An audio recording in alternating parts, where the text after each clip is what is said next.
Okay, I want to talk about dog mom culture because if you know, you know. Oh, Nancy So is a if you are a chef, a dog, mom, a friend, a female, a wife. Fantastic. Nancy, do you think all you can right. tell us a little bit more So about when it both comes to being a identities of pet owner, yours? not everyone is a pet owner, and not everyone likes dogs. There's people that never will ever have a pet or never want a dog. Okay, me, I was a person. We grew up with dogs. My whole entire life, there was always a dog present. So they were kind of like conditioning me to have a dog.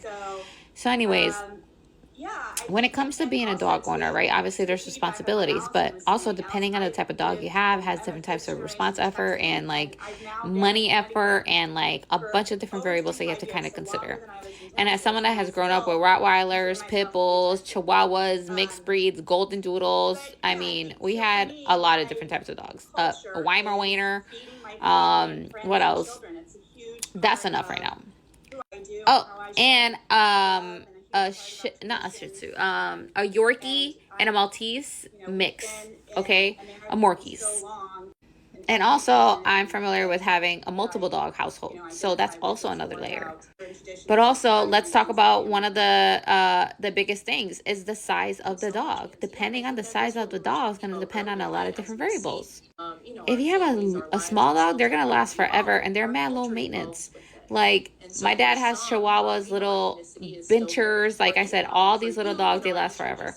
My dad has a Chihuahua. She's like 15 or 16 years old. She's gonna turn 16 years old or 17 this year.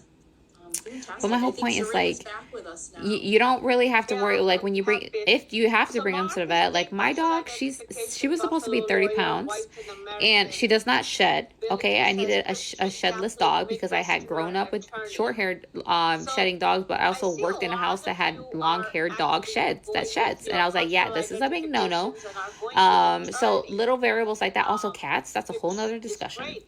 So when it comes to dogs, right, and dog mom culture, dog owner culture, not every dog needs to get walked outside.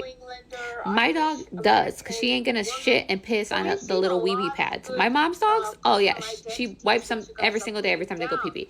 They got a pee pee pad.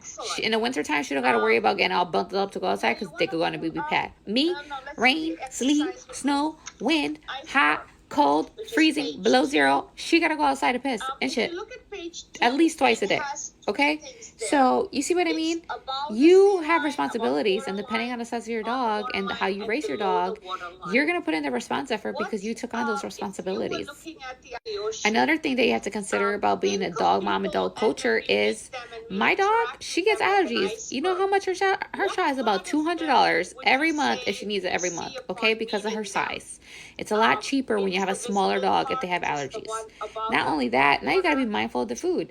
I buy the big like 25-pound bag of food because it lasts us a whole entire month. So it's like, let me get it out the way for paying all this money, and then I just go get it once instead of having to go back and forth for dog food. Especially since she's a big dog, her food size is a little bit bigger. So a little bag of it's not gonna last long. Another variable you have to consider: giving your dog a bath. Okay, my dog, that is a response effort because she's mad big, but also she has fur. Her fur is decent size. That means it's gonna take a lot longer to dry her. Okay, but also too, when she gets out the shower and she's shaking, that's a lot of wetness right there. All right, but that's what I'm saying. Also, too, she's a dog that needs to get groomed. I need to cut her hair or else she's going to get matted up and all dirty and stuff. So I had to make sure that she's either getting groomed or I'm doing it. I had to buy scissors because it's like $100-something every time you get her groomed. And I can't afford $100-something every 6 weeks. Like, no. Maybe a couple times a year I'll pamper her. But in the meantime, I'll buy these $60 clippers from Amazon and I'll get the work done. Okay? And it's put in the response effort. It's going to make it reinforcing to me to still love her, because I know I have to love her, but like also being respectful of what I want to invest my time in and my money, right? Especially if it's something that I know I could do and manage, then I'm going to do it myself. And if you're going to decide if you're going to let your dog sit on your furniture or sleep on your bed, those are all variables. There's people that will not let them sleep or jump on the bed. My dog, she sleep on the bed. She sleep right up on the bed with us. It's like, yeah, germs, whatever. That's our dog. That's her bed. That's our bed. We sleep together. Now, also, too, if you have a bigger dogs are a lot more intimidating than smaller dogs. So if you have guests over, you got to be mindful of how you socialize. how you socialize your pet.